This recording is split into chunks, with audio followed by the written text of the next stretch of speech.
Armed policemen move down a darkened, decrepit hallway in the heart of the city hotel, their flashlight beam bouncing just ahead of them. They come to room 303, kick down the door and find a woman dressed in black, facing away from them. It's Trinity. She brings her hands up from the laptop she's working on at their command. Outside the hotel a car drives up and 3 agents appear in neatly pressed black suits. Agent Smith admonishes the policemen that they were given specific orders to contact the agents first, for their protection. Inside, Trinity easily defeats the 6 policemen sent to apprehend her, using fighting and evasion techniques that seem to defy gravity. She calls Morpheus, letting him know that the line has been traced, though she doesn't know how. Morpheus informs her that she will have to make it to another exit, and that agents are heading toward her. A fierce rooftop chase ensues with Trinity and an agent leaping impossibly from one building to the next, astonishing the policeman left behind. His phone begins to ring. As she approaches it, a garbage truck, driven by Agent Smith, careens towards the phone booth. Trinity makes a desperate dash to the phone, picking it up just moments before the truck smashes the booth into a brick wall. The 3 agents reunite at the front of the truck. There is no body in the wreckage. The informant is real. We have the name of their next target, says the other. His name is Neo. Thomas Anderson, aka Neo, is asleep at his monitor. Suddenly Neo's screen goes blank and a series of text messages appear. Wake up, Neo. The Matrix has you. Follow the White Rabbit. A knock comes at the door of his apartment, 101. It's a group of ravers and Neo gives them a contraband disc he has secreted in a copy of Simulacra and Simulation. The lead raver asks him to join them and Neo demurs until he sees a small white rabbit tattoo on the shoulder of a seductive girl in the group.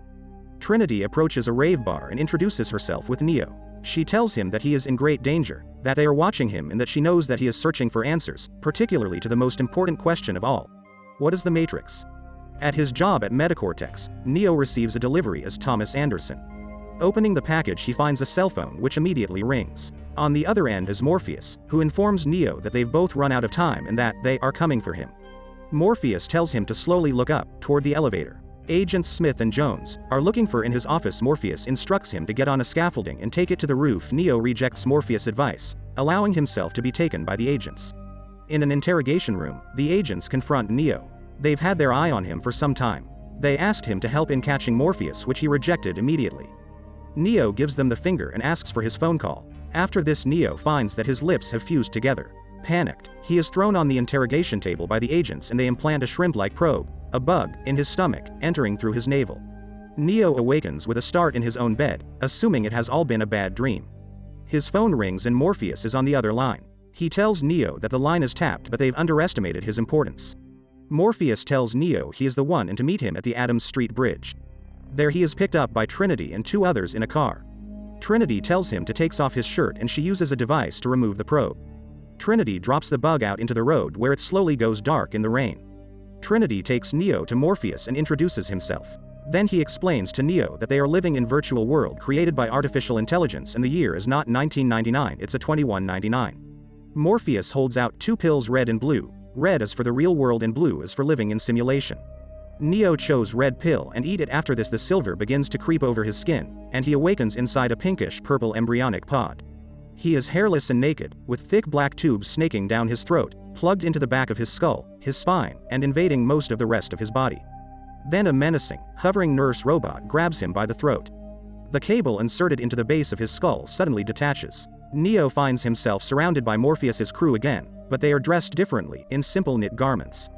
Just before Neo passes out, Morpheus says to him, "Welcome to the real world." Neo finally wakes and introduced to Morpheus's crew including Trinity, Apoc, Cypher, 2 Brawny brothers, Tank and Dozer and a young man named Mouse. Morpheus said you want to know about Matrix and ushering him to a chair.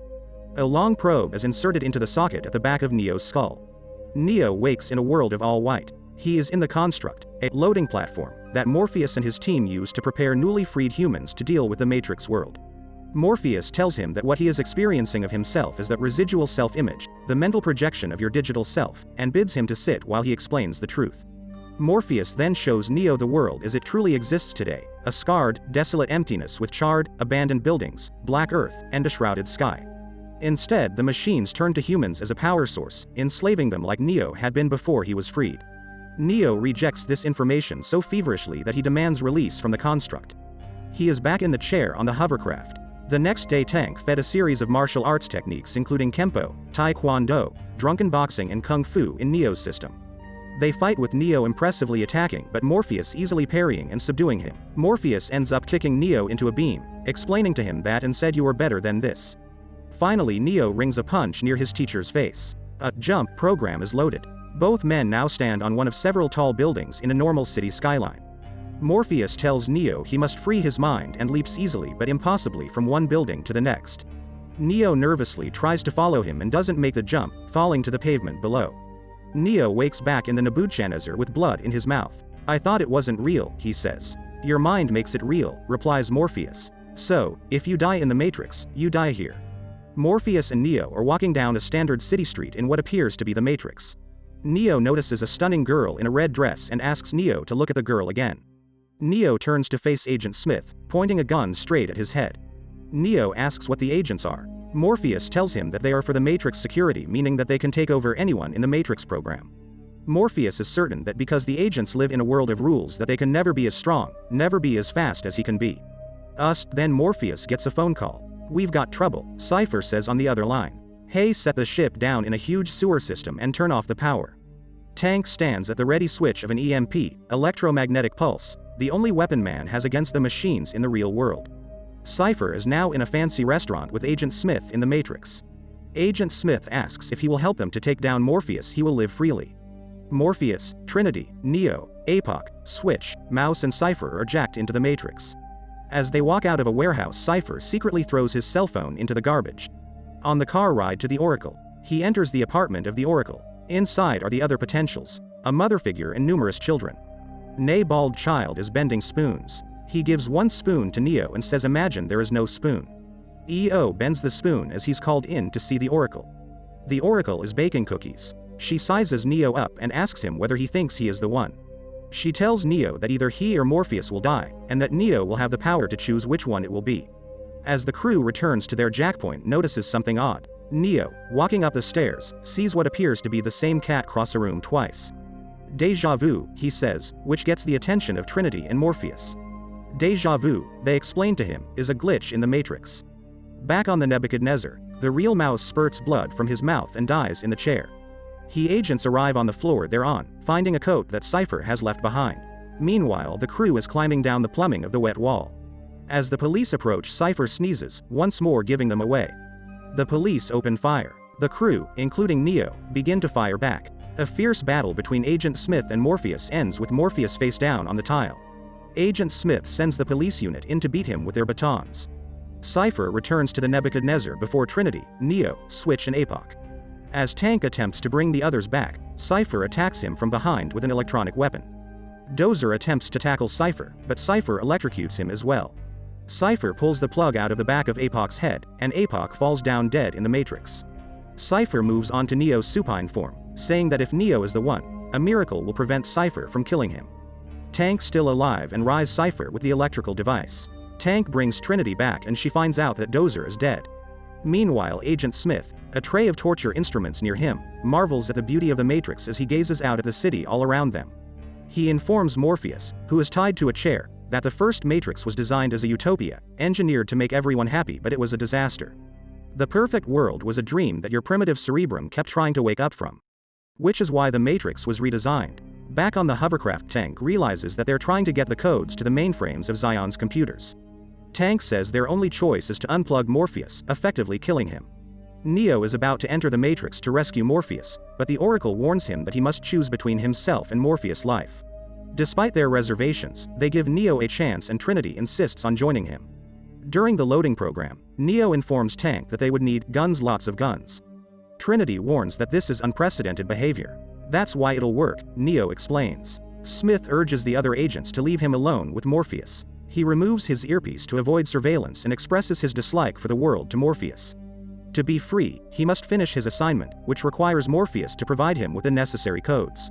Neo and Trinity use their incredible speed and weapons to fight their way to the roof. When an agent arrives, Neo fires repeatedly but avoids every bullet. However, when the agent fires back, Neo is knocked to the ground. The agent approaches and points his gun, prompting Trinity to dodge this before shooting him in the head.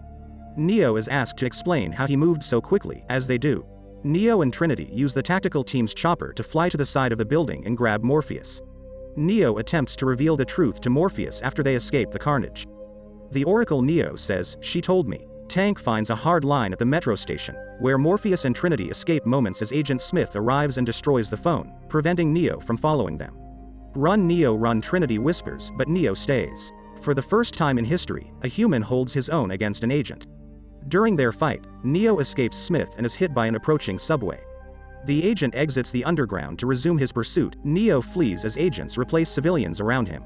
He eventually reaches a room with a phone and an exit. Neo opens the door to discover Agent Smith, who shoots him in the heart. Neo looks at the blood gushing from his chest before the agent shoots him 8 more times. Morpheus states, "It can't be," as Neo's heart stops. Sentinels cut into the ship. Trinity informs Neo that the Oracle predicted she would fall in love and the man she loved would be the one. She says, "You can't be dead, and I love you," before kissing him. Neo's heart beats anew as he stands inside the Matrix. Neo blocks the agent's bullets by raising his hand. He battles Smith with one hand before flying inside the agent and destroying him from within. Neo rushes to the phone, and as he exits, they activate the EMP and stop the Sentinels. Neo awakens and returns Trinity's kiss. The film concludes with Neo making a phone conversation in the Matrix, expressing his desire to provide a world of unlimited possibilities for the imprisoned humans. Make sure to subscribe and turn on notifications to watch more videos like this.